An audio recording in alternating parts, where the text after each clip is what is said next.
मुदच्यते पूर्णस्य पूर्णमादाय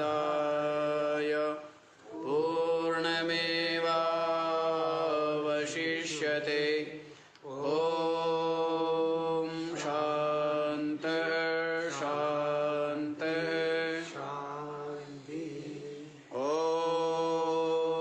सहना भवतु सहनौ भुनक्तु सह वीर्यं करवावहै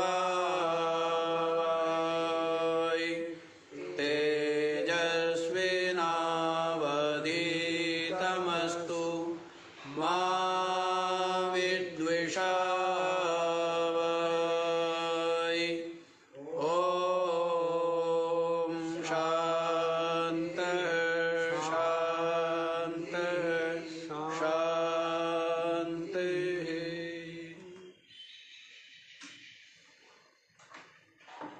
हाँ जी, तो क्या विचार चल रहा है? निरंतर इसी बात को दृढ़ कर रहे हैं कि जो पुरुष है वो देह नहीं हो सकता, क्योंकि देह जड़ है, दृश्य है, विकारी है, नाशवान है। और आत्मा पुरुष जो है वो क्या है? वो चेतन है, दृष्टा है, निर्विकारी निराकार है, अविनाशी। तो कैसे पुरुष कैसे देही हो सकता है? अर्थात नहीं हो सकता है। हाँ? इस बात को समझिए। जो वैराग्यवान और विचारवान हैं वो इस बात को क्या करते हैं? समझने का प्रयत्न करते हैं, क्योंकि जानते हैं इसको समझ करके ही भवबंधन से मुक्ति हो सकती है। इसको जान के ही परमात्मा अविनाशी ब्रह्म की प्राप्ति हो सकती है। इसके अतिरिक्त और कोई मार्ग नहीं। इस कारण से जो विचारवान है वो जगत से वैराग्यवान हो करके और अविनाशी सत्य की ही खोज में निरंतर रहते हैं। तो फिर क्या समझते हैं? खोजते खोजते ये जानते हैं कि ये जो देह है ये आत्मा नहीं हो सकता, मैं नहीं हो सकता, क्योंकि मैं तो निराकार निर्विकार असंग हूँ। श्रुति भी यही कह रही है और गुरुजन का अनुभव यही है और गुरुजन युक्तियों के माध्यम से यही प्रतिपादन कर रहे हैं। क्या? कि ये जो देह है ये आत्मा नहीं हो सकता। और कर्म कांड में भी देख लीजिए, बाकी की तो बात ही क्या। कर्म कांड भी ये बात कहता है कि देह यहीं छूट जाती है और जो कर्म किए उनका फल भोग के लिए जीवात्मा परलोक में जाता है। तो इससे भी स्पष्ट हो जाता है कि आत्मा तो देह से अलग है। मुख्य तो यही बात समझना है ना। यदि समझ तो आ गई, पर ये समझ ठहर जाए और इन दोनों का विवेक, स्पष्ट विवेक कर लिया जाए कि दृश्य रूप इस देह से दृष्टा आत्मा में अलग हूं विविक्त, विवेक कर लिया जाए। तो कर्म कांड में भी है कि देह पाताद अनंतरम तत्फलम भुंगते, कि देह पात के पश्चात वह जो जीव है अन्य शरीर में या परलोक आदि में जो कर्म किए अपने सत्कर्म, उनका फल भोग के लिए वो रहता है शरीर के भस्म हो जाने पर भी। और जो क्या है, देह को ही आत्मा मानते हैं ऐसे चार्वाक, वो तो क्या कहते हैं, भस्मीभूतस्य देहस्य पुनरागमनम कुतः। भाई शरीर भस्म हो गया तो फिर दोबारा आना तो पड़ेगा नहीं, क्योंकि वो जो है नास्तिक लोग, वो तो शरीर को ही क्या मानते, शरीर को ही आत्मा मानते हैं। इस कारण से ये स्पष्ट हो गया है जी। अब आप लोग 39वां श्लोक देख लीजिए। देखो जी 39वां, लिंगम चानेक संयुक्तम चलम दृश्यम विकारी च अव्यापकमसद्रूपम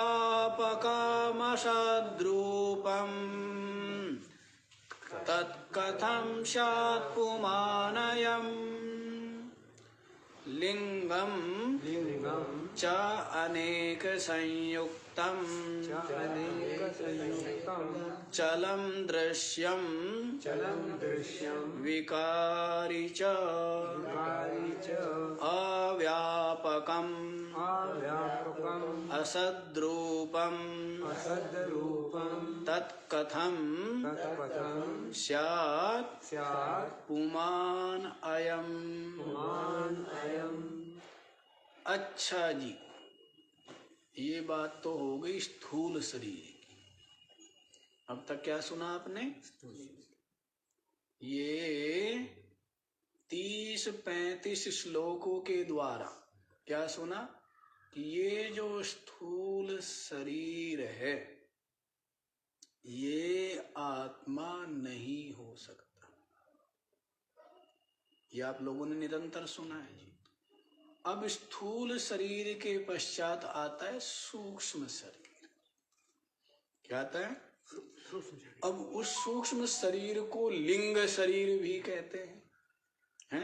लिंग शरीर क्यों कहते हैं? क्योंकि जो सूचक होता है, सूचक, उसको क्या बोलते हैं? लिंग। क्या बोलते हैं? जो छिपे हुए अर्थ को बतलाता है उसको क्या बोलते हैं? लीनम अर्थम गमयति इति लिंगम। छिपे हुए अर्थ को जो प्रकट करे, सूचित करे, वही क्या चिन्ह है? इस बात का क्या चिन्ह है? कि इस बर्तन में लड्डू रखे थे। इस बात का क्या चिन्ह है? कहते सुगंध आ रही है। बर्तन लड्डू भले नहीं रखे अब, लेकिन क्या आ रही है? सुगंध तो आ रही है ना। तो मिल गया ना चिन्ह। हैं?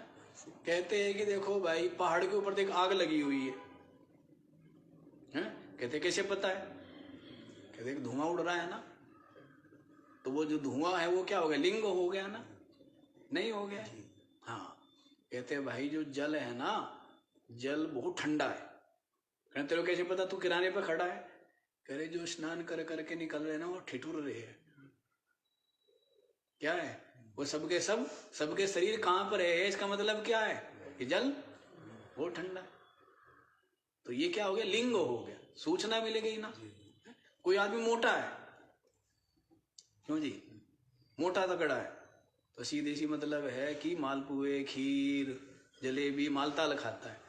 तो उसके मोटेपन को देख के क्या पता लग रहा है? खूब मालताल खा रहा है, खाते पीते घर का है, हैं? दूध में डुबो करके जलेबी खा रहा है, इसलिए तकड़ा है ना। हाँ, तो पता लग रहा है ना। तो उसको क्या बोलते हैं? लिंग। लिंग माने चिन्ह, जिससे उसका बोध हो, ज्ञापक हो। है ना। तो इसी को अब बतलाते हैं लिंग शरीर का। लिंगम च अनेक संयुक्तम। पहली बात तो स्थूल शरीर की तरह ही ये भी क्या है, अनेक से मिलकर के बना हुआ है। जैसे स्थूल शरीर क्या है, हाथ पैर आंख नाक कान मुख माथा पीठ है, इन सब से मिलकर के इन सब का क्या है, समूह, उसका नाम क्या है, स्थूल शरीर है। वैसे ही ये जो सूक्ष्म शरीर है ये क्या है, किस किस से बना है, हाँ कौन कौन से,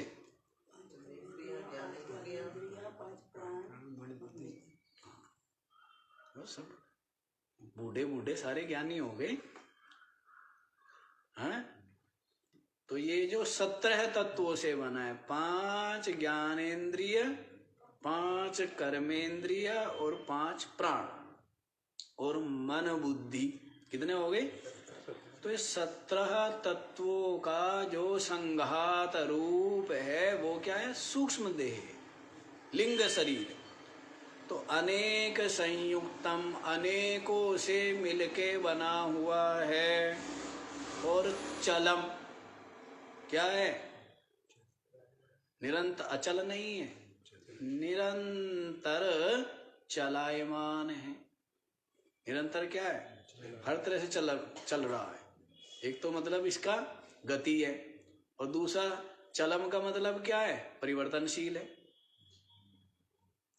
बहुत दिखता था कम दिखता है, बहुत सुनता था कम सुनता है, बहुत याद हो जाता था कम होता है, बहुत विचार लेता था कम विचारता है। प्राण बड़े पुष्ट थे अब मंद है। तो ये क्या हुआ, ये सूक्ष्म शरीर भी एक रस हुआ क्या, अचल हुआ क्या, ये भी क्या है, चल है। क्या है, चल, परिवर्तन रूप है, एक रस नहीं है।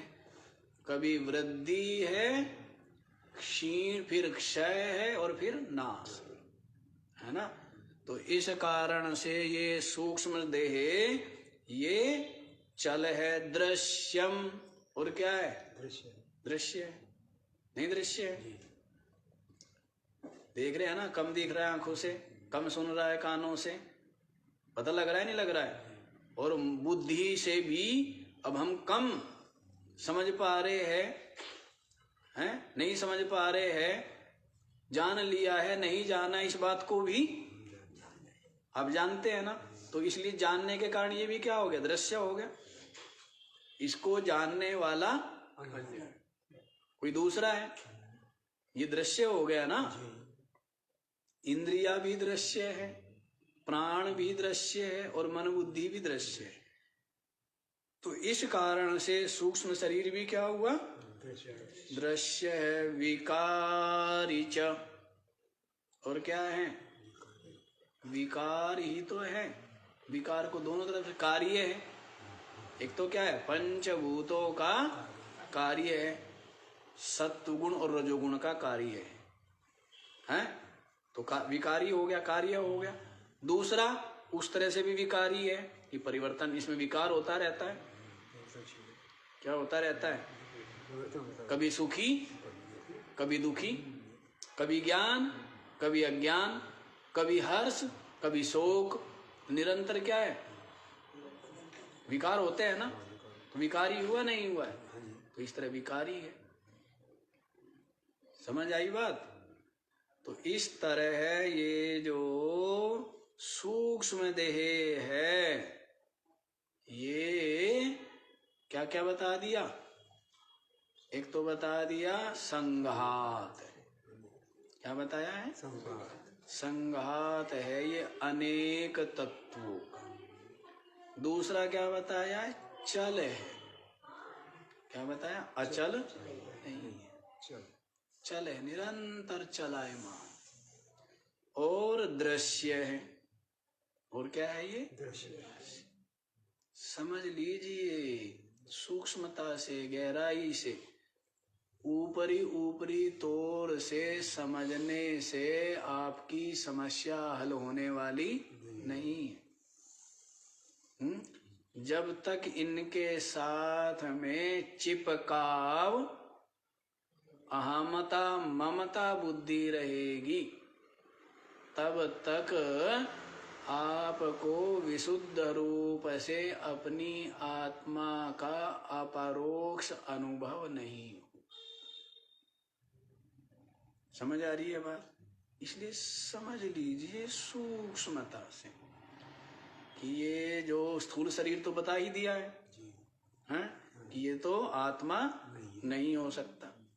अब ये सूक्ष्म शरीर का भी बताते कि आत्मा क्यों नहीं है, क्योंकि एक तो ये अनेक का संघात है, दूसरा चल है, तीसरा दृश्य है और चौथा विकारी।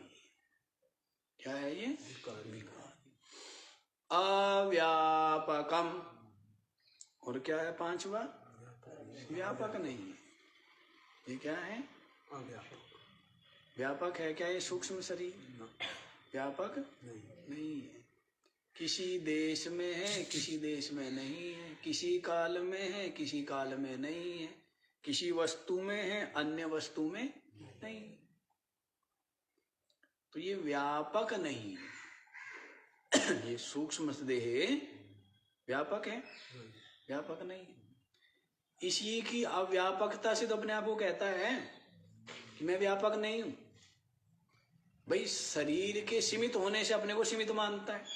चलो शरीर से हटा तो मन बुद्धि में आ गया, सूक्ष्म शरीर में, तो सूक्ष्म शरीर के साथ भी क्या है? अहमता है। तो इसीलिए कहता है मैं जानता हूं, मैं नहीं जानता हूं, मैं सुखी हूं, मैं दुखी हूं। अपने आप को सीमित हो गया ना। इनके साथ में क्या हो गया? सीमित हो गया तादात्म्य करके, जबकि है क्या? असीम। तो अपनी आत्मा की असीमता का अनुभव करने के लिए तो क्या होगा? इनमें जो आत्मबुद्धि है उसका त्याग करना होगा, है? और जो अपना आत्मा, अपना वास्तविक स्वरूप है, उसका अनुभव करना हो। तो फिर तब ये इस अनुभव में आ जाएगा कि अपनी आत्मा ससीम नहीं, क्या है? असीम है।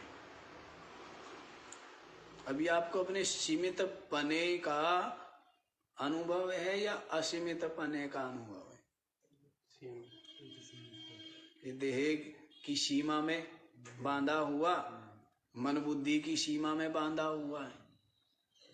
अब ये दीवारें तोड़नी पड़ेगी। क्या करनी पड़ेगी? तोड़नी पड़ेगी। ये जो सीमा है इनको तोड़ेंगे तब असीम में लय होंगे। तब क्या होगा? असीम जो अहम है, अपनी आत्मा है, जो सच्चिदानंद है, जो चिन्ह मात्र है, उसकी अनुभूति जब हो तब अपनी असीमता का अनुभव।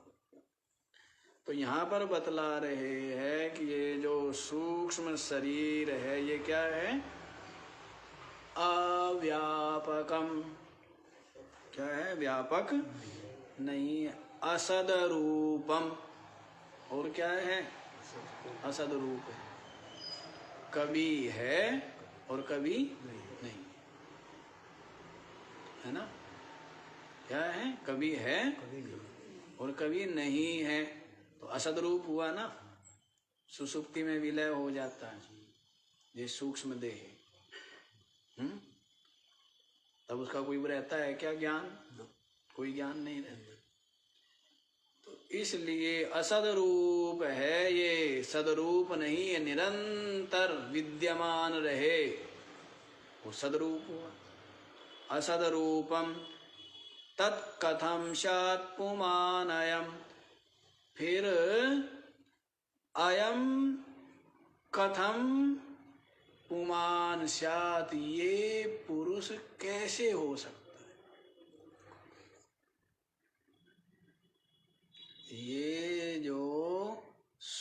सूक्ष्म देह है ये पुरुष नहीं। क्यों नहीं हो सकता?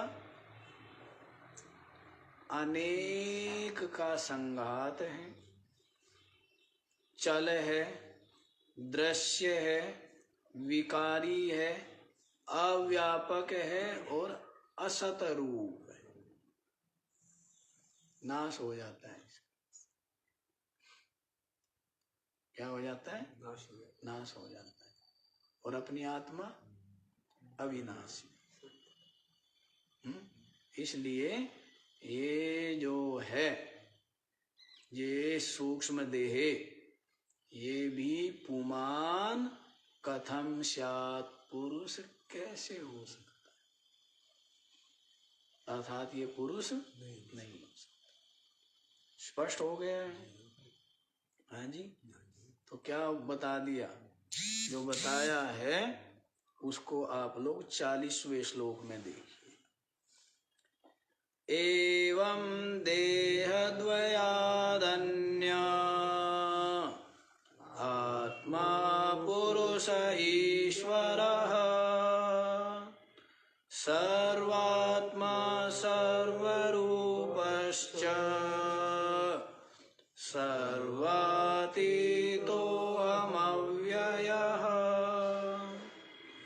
एवं देहद्वयाद् अन्यः आत्मा पुरुषः ईश्वरः सर्वात्मा सर्वरूपः च सर्वातीतः अहम् अव्ययः। एवं इस प्रकार से देह द्वयाद अन्य, ये जो दो देह बता दी ना, स्थूल देह और सूक्ष्म देह, इन दोनों देहों से अन्य आत्मा, इन दोनों शरीरों से आत्मा क्या है? अन्य है, अलग है। जबरदस्ती आप ऐसा मानो, ऐसी बात नहीं है। बिल्कुल स्वस्थ चित्त से ये बात आप विचार करो, समझो। जोर जबरदस्ती है, किसी लोभ आदि के कारण नहीं, बिल्कुल स्वस्थ शांत चित्त से, लोभ मोह पूर्वक नहीं। ये बात समझ लीजिए पूर्वाग्रह का परित्याग करके। क्या समझिए कि देखो ये दोनों देह आत्मा नहीं हो सकते, क्योंकि ये दोनों देह क्या है? चल है, संघात रूप है, दृश्य है, विकारी है, अव्यापक है, असद रूप है। इस कारण से ये दोनों के दोनों जो देह है, स्थूल देह और सूक्ष्म देह, ये आत्मा नहीं हो सकती, ये आत्मा नहीं है।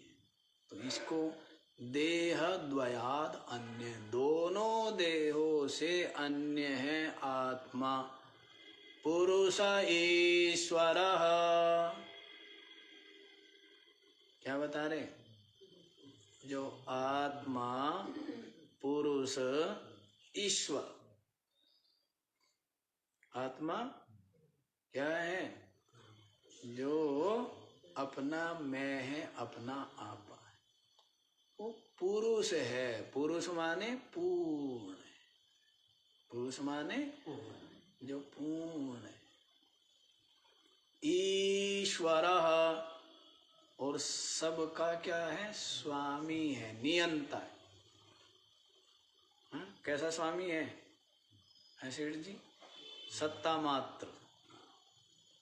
जैसे कारखाने में मालिक गए, जाके बैठ गए, ना किसी से कुछ कहा, ना बोला, ना डांटा, ना फटकारा, कुछ नहीं।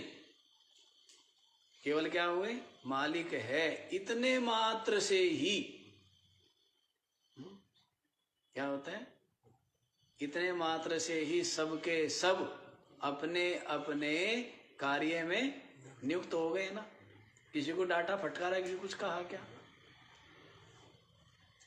इस राज्य का स्वामी राजा अपने महल में विराजमान है, बस राजा है, इतने मात्र से ही सब मंत्री संतरी अपना अपना काम करते हैं। चोर डाकू लुटेरे सब अपने आप ही डरते हैं।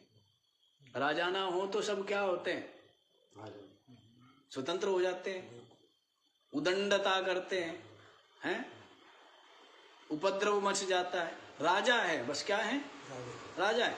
राजा कुछ कर नहीं रहा है किसी को, लेकिन राजा के होने मात्र। वैसे ही अपनी आत्मा वो क्या है, ईश्वर, सबका ईश्वर है, स्वामी है, नियंता है। उसकी सत्ता से बुद्धि ज्ञान संपन्न है, उसकी सत्ता से, चेतन की सत्ता से ये मन संकल्प विकल्प कर रहा है ऊर्जा युक्त होकर, हैं? उसकी सत्ता से ये आंखें देख पा रही है, कान सुन पा रहे हैं, वाणी के द्वारा बोला जा रहा है। किसकी सत्ता से, हैं? कौन है इनका नियंता, हैं? कि जो स्व स्व मर्यादा में स्थित होकर के स्व स्व व्यापार करने में समर्थ हो रहे हैं, ये मन बुद्धि इंद्रिया आदि। तो कौन है इनका नियंता, तो आत्मा पुरुष ईश्वर। कौन है, ईश्वर सर्वभूतानां हृद्देशेऽर्जुन तिष्ठति भ्रामयन् सर्वभूतानि यन्त्रारूढानि मायया। ईश्वरः क्वः कुतः, ईश्वर कहाँ है जी, ईश्वर कहाँ है, परलोक में, मंदिर में, कहाँ है ईश्वर, कहे तेरे हृदय में। सर्वभूतानां हृदय से, मंदिर में, तन मंदिर में, कहाँ है, तन मंदिर में। और इसका गर्भगृह कहाँ है, अभी कहते हैं ना गर्भगृह में क्या होंगे, और राम जी प्रतिष्ठित होंगे, राम जी की मूर्ति है। जबकि जो अमूर्त राम है, जो व्यक्त तो मूर्ति है, लेकिन जो अव्यक्त अमूर्त राम है वो तो सबके हृदय में प्रतिष्ठित है ना। राम जी अव्यक्त अमूर्त रूप से, और उसकी प्राण प्रतिष्ठा करनी पड़ेगी क्या, वो चेतन है, प्राण भी उसके कारण सजीव है। जिस चेतन से प्राण भी उसी से ही प्राणन क्रिया कर रहे हैं ना, हैं? तो कहाँ है वो राम जी अमूर्त अव्यक्त रूप से आपके हृदय में विराजमान है, हृदय के सिंहासन पर, गर्भगृह में। शरीर रूप ये मंदिर, शरीर क्या है, मंदिर की तरह तो है ये, जैसे मंदिर का शिखर होता है ना, ऐसे शरीर है। तो इस शरीर रूपी मंदिर में, और इसका जो गर्भगृह है वो क्या है, हृदय। उस हृदय में राम जी क्या है, पहले से विराजमान है। और उस उस राम जी की प्राण प्रतिष्ठा, प्राण भी जिसके कारण प्रतिष्ठित है, जो राम जी हृदय में विराजमान है, उसी कारण से प्राण, ये शरीर में प्राणन क्रिया हो रही है ना। हृदय में कौन विराजमान है? राम विराजमान। हाँ? तो उस राम की ही बात कर रहे कि वो जो ईश्वर है कहाँ बैठा है? आपके हृदय में, परलोक में नहीं। जो स्थूल बुद्धि वाले उनको समझाया जाता है कहाँ है ईश्वर? परलोक में है। और क्योंकि वो अंदर नहीं देख सकता, जीवों में नहीं देख सकता, तो कहते हैं कहाँ है? मंदिर में है। जबकि वास्तव में कहाँ है? भगवान श्री कृष्ण से पूछा अर्जुन ने, ईश्वर कहाँ है? तो कहते हृदय से ईश्वर सर्वभूतानाम हृदय से अर्जुन तिष्ठति। हे अर्जुन, ईश्वर तो संपूर्ण भूतों के हृदय में विराजमान है। भ्रामयन् सर्वभूतानि, और ये जितने भूत है ना, पांचों भूत, ये सब के सब क्या है? मन बुद्धि में, इंद्रियों में, शरीर में जो क्रिया है वो किससे? चेतना है किससे? तो राम जी से है ना। जो राम जी कहाँ बैठा है? हृदय में ईश्वर। भ्रामयन् सर्वभूतानि, समस्त भूतों को क्या कर रहा है? जो घुमा रहा, चल फिर रहा है। यंत्रारूढ़ानि, किस प्रकार से? जैसे यंत्र को क्या किया जाता है? घुमाया जाता है ना, चलाया जाता है। वैसे माया, स्वमाया, अपनी माया के द्वारा संपूर्ण भूतों को यंत्र के समान जो घुमा रहा है, वह जो ईश्वर है कहाँ है? संपूर्ण भूतों के हृदय में विराजमान है। इसीलिए क्या करो? सबसे कर लो प्यार, जगत में कोई नहीं पराया। सबसे क्या होना चाहिए? प्रेम होना चाहिए ना।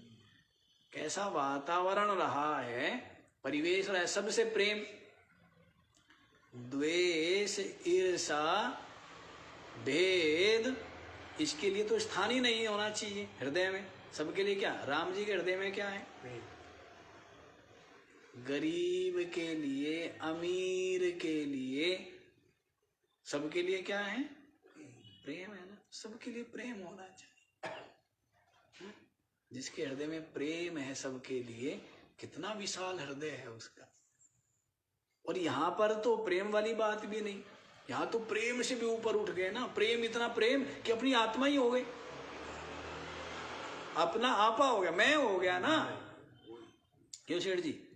प्रेम के लिए दूसरा नहीं रहा, क्या हो गया? सबका सब अपनी आत्मा ही हो गया। तो प्रेम का क्या है? अब जैसे भगवान है, और भगवान से भक्त क्या करता है? प्रेम करता है। क्या करता है? प्रेम करता है, उसका भजन करता है, उसको याद करता है, स्मरण करता है, निरंतर उसी को याद कर रहा है ना भक्त। तो भी भगवान है, लेकिन जितना ज्यों ज्यों प्रेम बढ़ेगा, त्यों त्यों मैं मिट जाएगा, और क्या रह जाएगा? भगवान रह जाएगा। ज्यों ज्यों भक्ति बढ़ेगी, ज्यों ज्यों प्रेम बढ़ेगा, मैं किस में मिल जाएगा? भगवान में। तो ये क्या हो गए? दो से क्या हो गए? पहले दो थे, प्रेम करने वाला और जिससे प्रेम कर रहा था, दो थे ना। भगवान और भक्त दो थे, लेकिन ज्यों ज्यों भक्ति बढ़ी, ज्यों ज्यों प्रेम बढ़ा, त्यों त्यों दो से क्या हो गए? एक हो गए। क्या रह गया? भगवान रह गया। हाँ, तो प्रेम की अधिकता हुई ना। तो वैसे ही आत्मचिंतन करते करते पहले संपूर्ण भूतों से प्रेम करता था। हृदय में क्या थी? उतनी करुणा थी, उतना विवेक था, उतनी उदारता थी कि सब जीवों से क्या करता था? सबसे प्रेम करता था। सब पर दया, सब पर करुणा, सब पर स्नेह, सबसे अपनत्व। और धीरे धीरे भजन करता रहा। क्या करता रहा? भजन, चिंतन करता रहा आत्मा का। तो धीरे धीरे भजन करते करते, चिंतन करते करते क्या समझ में आया कि मैं ये दूसरे है ही नहीं, तो सबके सब क्या है? मेरी अपनी आत्मा ही। सब में क्या नजर आने लगा? अपनी आत्मा ही नजर आने लगी। सबके सब अपने आत्म रूप ही हो गए हैं। पहले दो थे, अब क्या हो गए? एक। ये है असली प्रेम। समझ आया? यही क्या है? यही वास्तविकता है कि जो ईश्वर है वो कहाँ विराजमान है? हृदय में विराजमान है ईश्वर। संपूर्ण भूतों, इसे सबसे प्रेम करो। हैं? ये द्वेष, ये ईर्ष्या, ये वैर, ये विरोध, ये हिंसा, हैं? ये अहित, ये दुर्भाव, इनकी होली जला दो नीचे। क्या करो? होली जला दो, दिवाली मनाओ। दिवाली में प्रकाश होगा तो सब अंधियारा सब मिट जाएगा ना, सब भस्म हो जाएंगे, सारा अंधेरा। तो वैसी ज्ञान की दिवाली जलाओ कि सारा अज्ञान, सारा अंधेरा, सारा द्वेष, ईर्ष्या, वैर, विरोध मिट जाए। क्योंकि ईश्वर तो सबके हृदय में है, सबके हृदय में विराजमान है। इसलिए सबसे प्रेम करना चाहिए ना। क्यों जी? समझ आए? कुछ को अपना मानता है, बाकियों को पराया मानता है। प्रेम नहीं माना, ईश्वर तत्व को नहीं जानता। ईश्वर तत्व को जानेगा तो सबके हृदय में। समझ आई है बात? देखो, सर्वात्मा आगे बोल ही दिया स्पष्ट। क्या बोला है? आत्मा जो है वो दोनों शरीरों से अन्य है, अलग है, ये बता दिया। जो आत्मा पुरुष है, ईश्वर है, दोनों शरीरों से अलग है, सूक्ष्म शरीर से और स्थूल शरीर से। और क्या बता रहे? सर्वात्मा, केवल तेरी ही आत्मा नहीं है। क्या है? सर्वा, सबकी आत्मा। सबके हृदय में वही ईश्वर, वही पुरुष आत्म रूप से उपस्थित है और दोनों शरीरों से अन्य। समझ आ रही है बात? नहीं समझ आ रही है जी? सर्वात्मा सर्वरूपः च।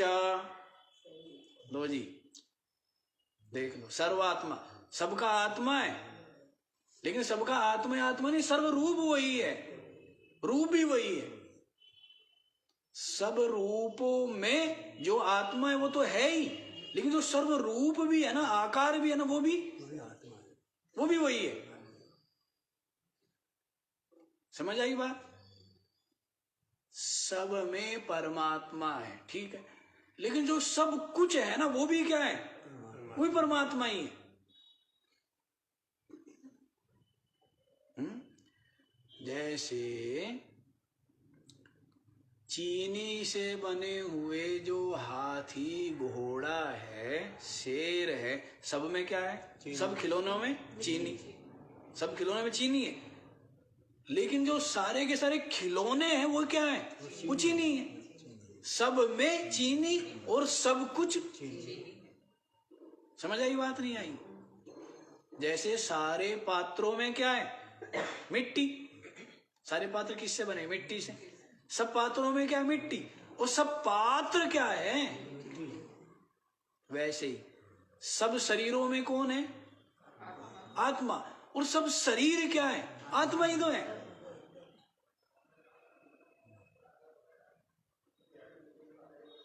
जो आत्मा है ना, जो क्या है? बिल्कुल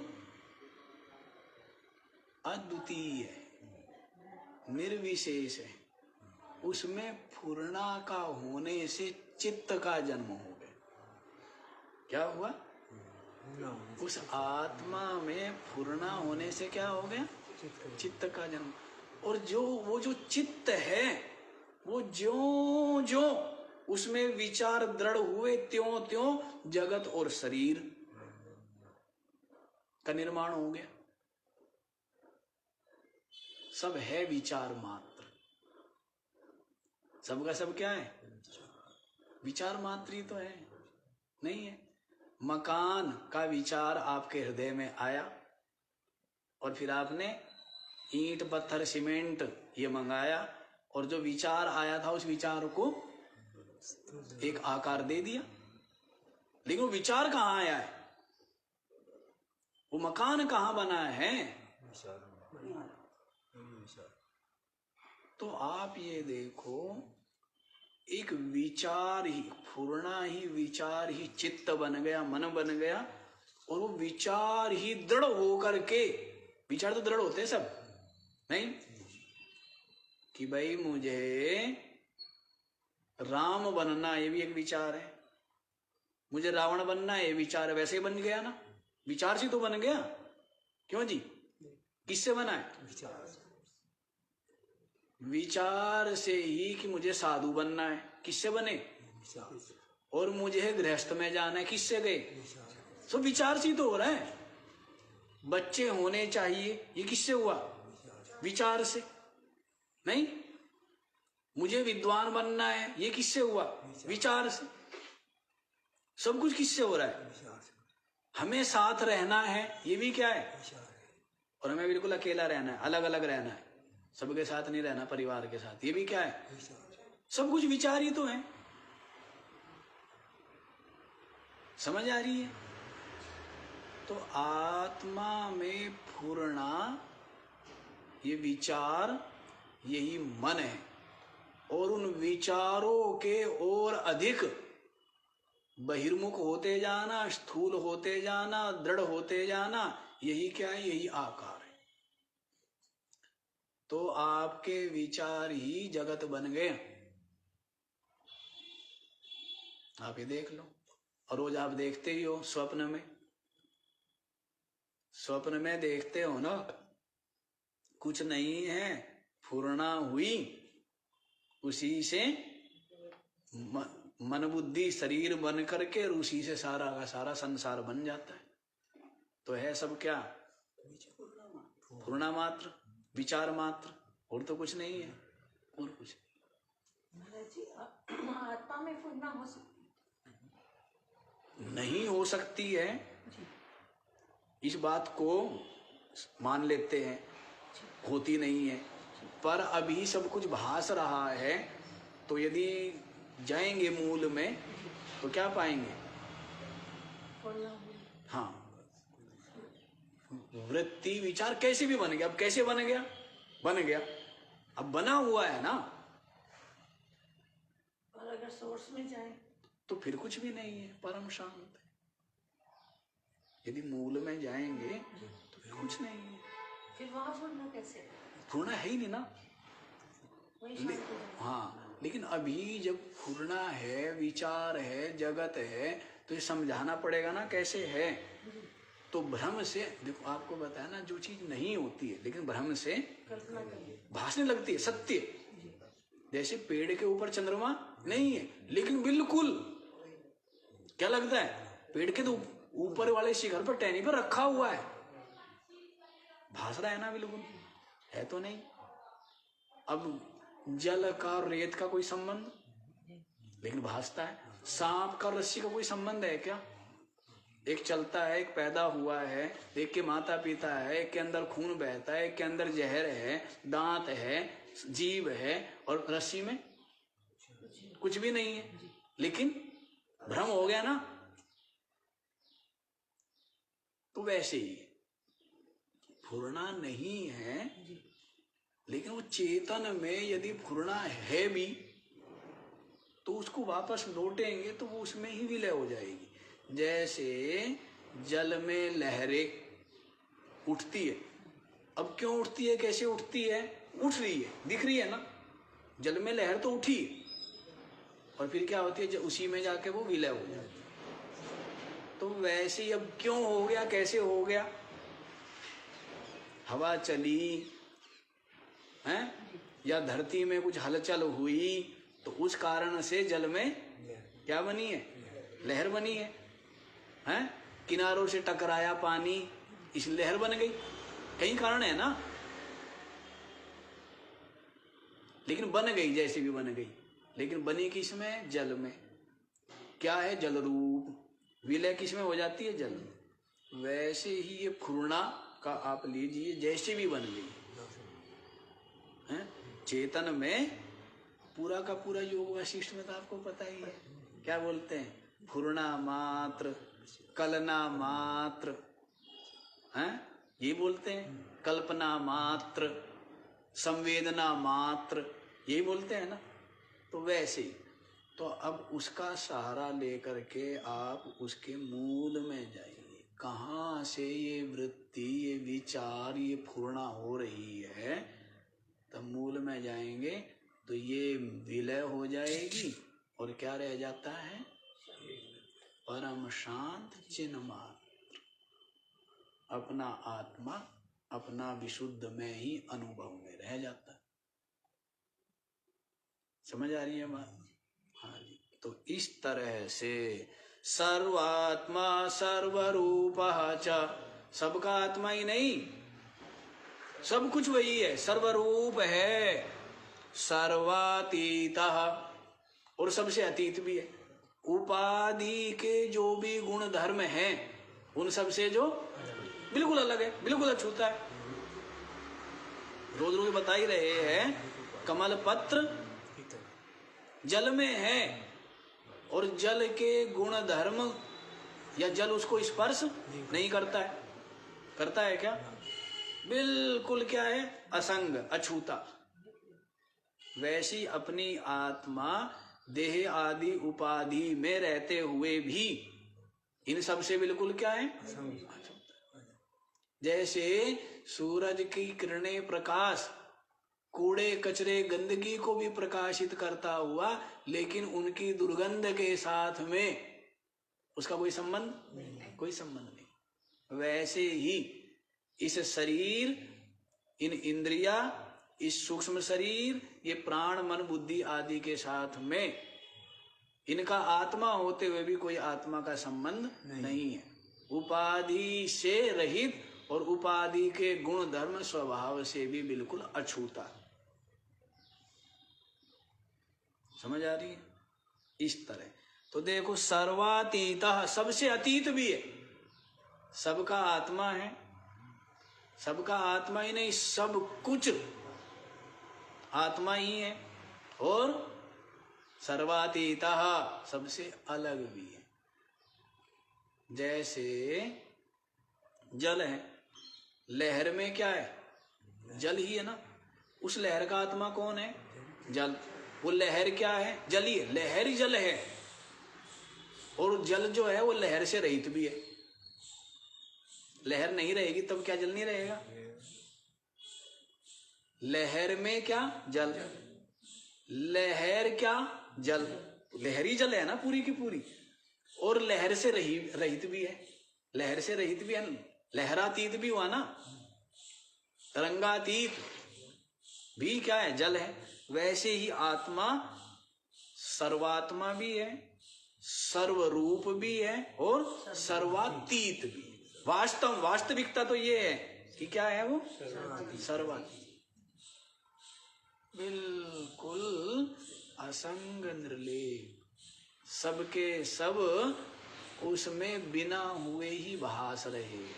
अज्ञानी को सत्य लगते, हुआ है क्या? हुआ नहीं, लेकिन भास रहा है। जैसे मरुभूमि में जल हुआ नहीं है लेकिन भासता है। भासता दोनों को है, ज्ञानी को भी अज्ञानी को भी। अज्ञानी सत्य मानता है, ज्ञानी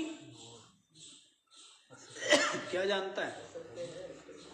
भास रहा है, वास्तव में नहीं। ये भी अज्ञानी तो सत्य मानेगा ना, और उसे प्यास बुझाना चाहेगा, और प्यास बुझेगी बढ़ेगी, हैं? बढ़ेगी, क्योंकि वहां पीने जाएगा तो मिलेगा तो है नहीं।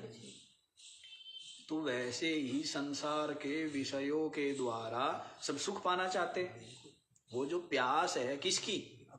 सुख पाने की, आनंद पाने की। किन के द्वारा?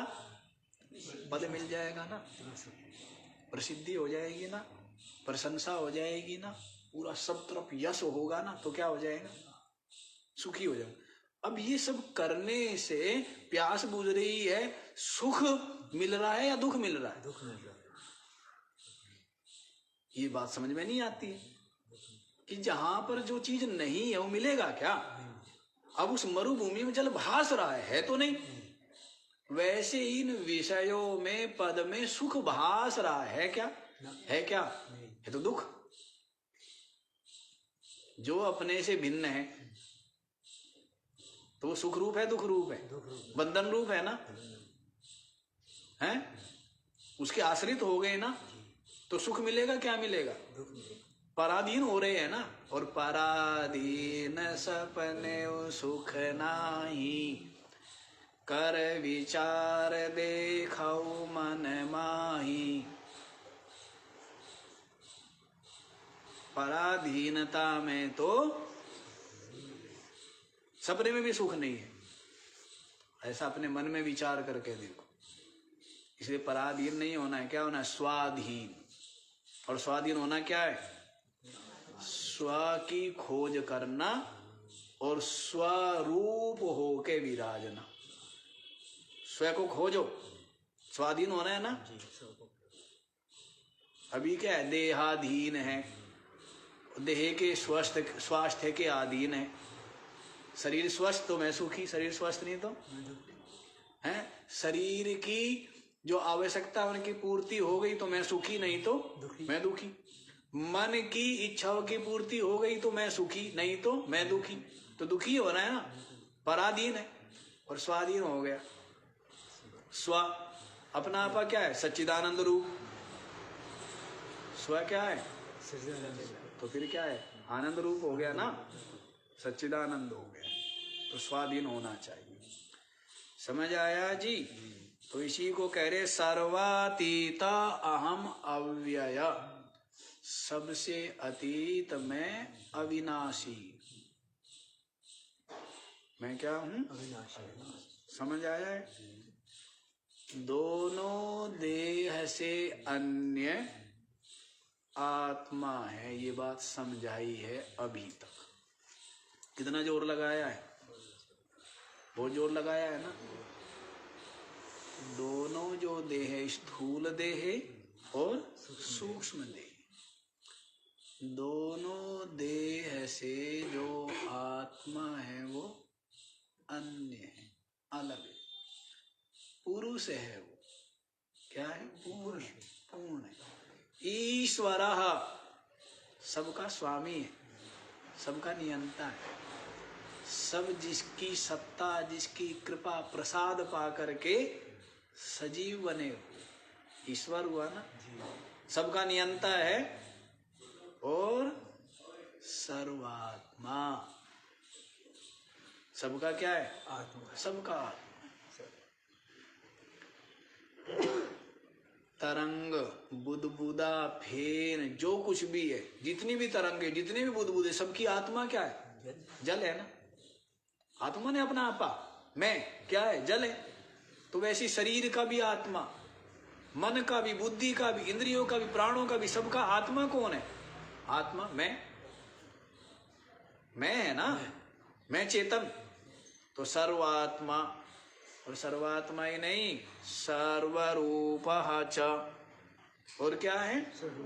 सर्वरूप है, सब कुछ आत्मा ही है। और सर्वातीत, ये सर्व तो क्या है? बनने वाला और मिटने वाला है। लहर तो बनने वाली और मिटने वाली। ये सब कुछ क्या है? उत्पन्न होने वाला और नाश हो जाने वाला है।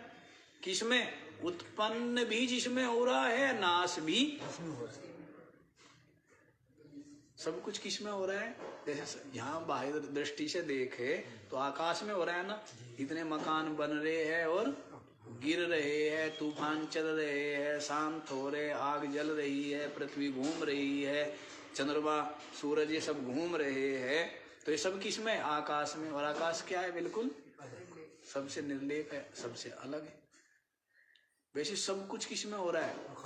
ये आकाश भी जिसमें है जिस आकाश में सब कुछ हो रहा है, ये आकाश भी जिसमें फूरना हुआ है। अपनी आत्मा में ही आकाश भी स्फुरित हुआ, और उस आकाश में ये सारा इतना कुछ प्रपंच, ये सब भी रोज स्वप्न में देखते ही है। फूरना मात्र हुआ ना, संवेदना मात्र है ना, विचार मात्र है। तो इसलिए सर्वातीत, सबसे अतीत भी है। अहम अव्यय, मैं क्या हूँ? अविनाशी हूँ। फुरना ही रोक लेनी चाहिए ना। हाँ, चाहे 2 मिनट, चाहे 1 मिनट, चाहे 1 सेकंड। धीरे धीरे जैसे फूरना शांत हो गई, बाहर से जैसे राग मिट गया, तो धीरे धीरे अपने आप ही विचार शांत होने लगेंगे, बैठेंगे जैसे। और अगर फुरना कोई रोक, बता तो रहा हूँ ना कि जैसे जैसे बैठेंगे, वृत्ति को समेटेंगे, शुरू में तो समेट रहे आप, तो धीरे धीरे धीरे धीरे वो अपने आप शांत हो जाएगी। तो शांत हो गया, उसके पश्चात अपने आत्मा का अनुभव हो गया, उसके पश्चात प्रारब्ध से पूर्ण बनी रहे, कोई फर्क नहीं पड़ता है। क्यों? क्योंकि फिर आपको बोध हो गया ना अपने आप का। अभी जैसे आपको इनसे मिलना था, आप सामने आमने सामने बैठे हुए 10 घंटे हो गए, और आप बैठे केवल प्रतीक्षा किसी को उस व्यक्ति से मिलना है, वो आपके सामने बैठा, आप जानते नहीं हो, लेकिन आपने जान लिया उसके बाद, ठीक है। तो वैसे एक बार आपने जान लिया, उसके पश्चात फुरना हो नहीं हो, कुछ भी हो, कोई फर्क नहीं पड़ता। जैसे आपने एक बार जान लिया कि वो रेत है, जल नहीं है, तो फिर आप उसको रेत जल ही दिखे ही ना, ऐसा कुछ काम जरूरत है? भासता रहे, भासेगा ही। फुरना में जब रेत में जाना हो तो फिर रेत में जाएं, या फुरना में रोक ले, रेत क्या दिखे? नहीं, जब रेत है, मान लो जैसे अभी व्यवहार में बता रहे, रेत है, रेत में आपको जल भासता है। जब आपको ज्ञान नहीं था तब आप सत्य मानते थे, उससे प्यास बुझाना चाहते थे, स्नान करना चाहते थे। अब जान लिया कि वो रेत है, जल नहीं है, तो अब उसको उसमें से जल भाव मिटाने की जरूरत है क्या? वो आपने जान लिया कि भास रहा है, वास्तव में तो रेत है। और अगर नहीं जाना तब तक तो अज्ञान है, तो क्लेश है। तब से फुरना रोक ले। हाँ, तो भी तो हम कह रहे हैं कि जानना तो पड़ेगा। फूरना रोकने के लिए भी आप नहीं जान पाएंगे तब तक। कब तक रोकोगे? पंखे को पकड़ के लिया, जब तक पंखा हाथ से पकड़ा हुआ है तब तक रुका हुआ है, छोड़ते ही। तो वैसे ही फूरना, शुरू में आपने वृत्ति रोक ली, समेट ली, और अपने इन फुरना के मूल में गए कि ये कहाँ से फुरना हो रही है, ठीक है। तो ऐसा करते करते जैसे जैसे आप जाएंगे तो फुरना एक बार क्या हो जाएगी? विलय होगी, ठीक है। तो जहाँ विलय होगी वहां पर क्या रहेगा? अपनी आत्मा ही रहेगी, स्वाद टेस्ट रहेगा, आत्मा रहेगा, सच्चिदानंद, सतरूप, चिद्रूप, आनंद रूप, ठीक है। वो अवस्था जो है वो हो सकता है कभी तक भी बनी रहे, हो सकता है 2 घंटे रहे, हो सकता है 2 दिन रहे, हो सकता है 200 दिन रहे, लेकिन एक बार आपको बोध हो गया ना, उसके पश्चात निरंतर आपको बोध बना हुआ है। आपने एक बार जान लिया ना कि ये, उसके बाद फिर आप अपना सब व्यवहार करें, लेकिन आपने जाना हुआ, तो ये फिर उतना महत्व नहीं रहता। आपने जान लिया है ना, बात जानने की है, एक बार अनुभूति की बात है। तो इस तरह फुरनाएं अपने आप जब शुरू में क्या किया, उनको समेटा, और इनके कहाँ से उठ रही है ये, जैसे गंगा जी, किसी को गंगोत्री जाना है, गंगा जी किनारे किनारे कहाँ से निकल रही है, तो इसके साथ साथ चलेंगे तो पता लग जाएगा ना, कहाँ वहां पहुंच जाएंगे ना। तो वैसे ये देखना कि ये फुरना, ये विचार की गंगोत्री, गंगा कहाँ से बह रही है? विचार की गंगा। तो जो जो जो जो इसका सहारा लेके चलेंगे तो पहुंच जाएंगे ना इसका मूल, वहां पर विचार ऐसी निर्विचार अमनस्क अवस्था जो है वही अपना स्वरूप, वही अपनी आत्मा। समझ आई बात? चलो समझ आ गई तो ये वाला श्लोक तो हुआ नहीं, एकदम सोच रहे थे आगे वाला श्लोक भी करेंगे, तो इसको कल कर लेंगे। ये स्पष्ट हो गया है? तो विचार क्या हो जाए? निर्विचार हो जाए। निर्विचार कैसे होंगे? जैसे जैसे आपको विवेक होगा, विवेक से होगा ना, विवेक से ही जो बहिर्मुखता है वो छूटेगी, विवेक से ही जो बाह्य राग है इसकी आसक्ति वो छूटेगी, विवेक से ही सिमटोगे ना, नहीं तो सिमट ही नहीं पाओगे, विवेक से ही। नहीं तो अब आप जैसे आपको थोड़ा थोड़ा विवेक है तो आप उन बातों पे ध्यान नहीं देते, और जिन बातों पे जो संसारी है वो हर समय है, उनको उसी बात पे ध्यान है, मेरी पोजीशन, मेरा ये, मेरा वो, और तो बाल पे ही पूरा ध्यान दे रहे हो। किसी किसी के लिए बाल जैसे आपके लिए यूजलेस, आप कोई विचार करते हो उसका? कोई नहीं। और किसी किसी के लिए क्या है? बाल वो ही सब कुछ है, 24 घंटे उसका किस चीज का चिंतन चल रहा है? मेरे बाल श्वेत ना हो, सफेद ना हो जाए, मेरे बाल उड़ ना जाए, मेरे बाल कमजोर ना हो जाए, मेरे बाल क्या है, काले घने लंबे, ऐसे। तो उसका उसी पर ध्यान है ना, तो उसकी वृत्ति वहीं लगी हुई है, उसको उसी का राग है। तो वैसे ही जो विचारवान है, विवेक जिसको है, वो तो सब ओर से क्या होता है? सिमटता चला जाता है, और फिर सिमटते सिमटते जब विचार के मूल में, केंद्र में पहुंचता है, तब अपने आप को परम शांत, सच्चिदानंद, निर्विशेष, कोई विशेषता नहीं, बिल्कुल शांत सहज अनुभव करता है। तो इसको कर लीजिए तो पाएंगे अपनी आत्मा। तो जो बताया है, ईश्वर है, आत्मा है, पुरुष है, दोनों देह से अन्य है, सर्वात्मा है, सर्वरूप है, सर्वातीत है और अविनाशी अपनी आत्मा। आज इतना ही रख लीजिए, बाकी कल।